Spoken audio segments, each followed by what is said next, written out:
নমস্কার বন্ধুরা, welcome to কাহিনীর জগৎ। এই কাহিনীর জগৎ ভৌতিক ঘটনার চ্যানেলে আমার সকল প্রিয় শ্রোতা বন্ধুদের অসংখ্য ধন্যবাদ জানাই। তো কথা না বাড়িয়ে চলুন ঘটনা শুরু করি।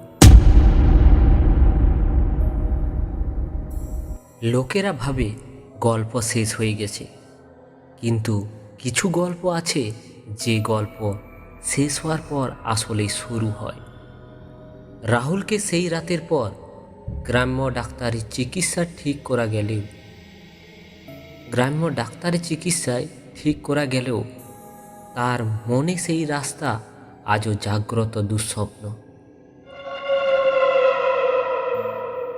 রাহুল বলে, আমি পালিয়ে আসিনি, ওরা আমাকে ছেড়ে দিয়েছে। তার শরীরে নীল দাগ, হাত কাঁপছে, চোখে গভীর ভয়। কেউ কথা বললেই সে ফিসফিস করে, পেছনে দাঁড়াবেন না, ওরা আসছে। ডাক্তার বলেছে এটি হচ্ছে ট্রমা, মানসিক অসুস্থতা। কিন্তু রাহুল জানে সেটা মানুষের রোগ না। এই ঘটনার পর রাহুলের ফোন মিলল একই রাস্তায়। ফোন খুলতেই কন্ট্যাক্ট লিস্টে নতুন নাম, আননোন নাম্বার, অডিও রেকর্ডিংয়ের নাম কামব্যাক।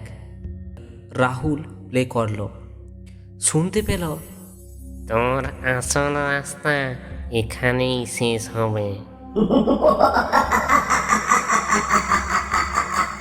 তারপর বাচ্চাদের হাসি, আর শেষ লাইনে এক নারীর ক্ষীণ শ্বাস।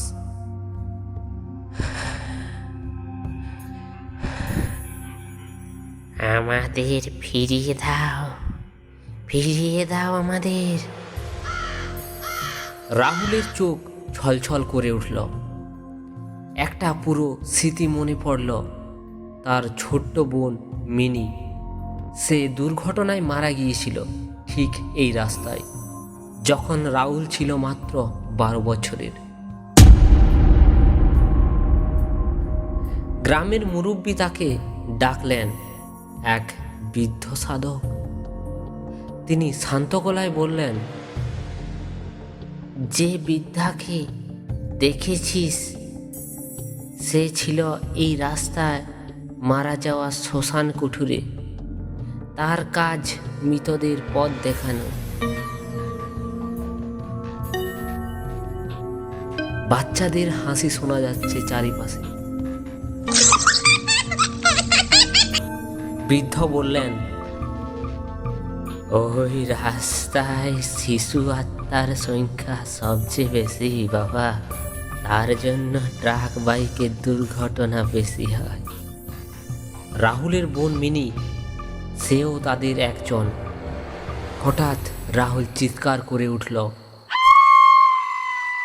আমার সাথে কথা বলছে, ও বাঁচার পথ চায়। বৃদ্ধ থমকে গেলেন। না, ওরা বাঁচার পথ চায় না, ওরা সঙ্গী চায়।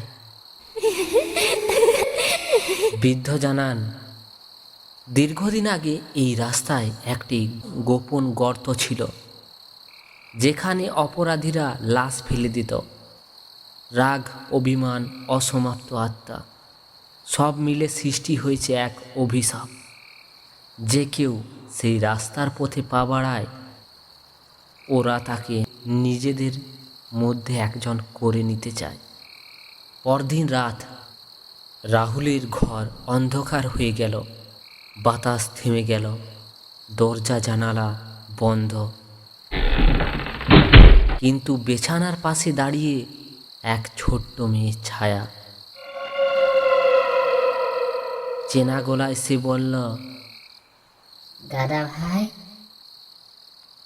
চলো না, তোমায় খুব দরকার। রাহুল তার বোনকে দেখে কাঁদতে লাগলো। তুই কি সত্যি মিনি? ছায়া হাসল। হঠাৎ দাঁত বেরিয়ে গেল, মুখ ছিঁড়ে হাসি।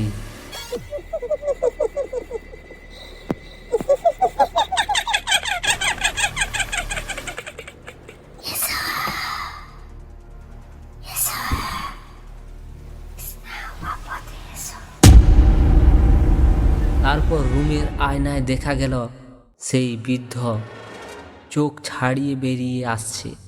তার পেছনে দগদগে লাশের দল। রাহুল দরজা খুলে দৌড়ে বেরিয়ে গেল সরাসরি সেই রাস্তায়, এবং তারপর থেকে রাহুলকে আর কেউ দেখেনি।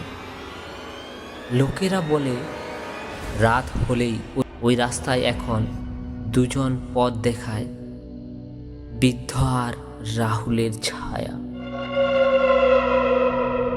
তো নমস্কার আমার প্রিয় শ্রোতা বন্ধুরা, এই ঘটনাটি আপনাদের কেমন লাগলো? যদি ঘটনাটি ভালো লেগে থাকে তো অবশ্যই চ্যানেলটিকে সাবস্ক্রাইব করে আমাদের পাশে থাকবেন, কারণ এখানে ভূতেরা ঘটনা শোনায়।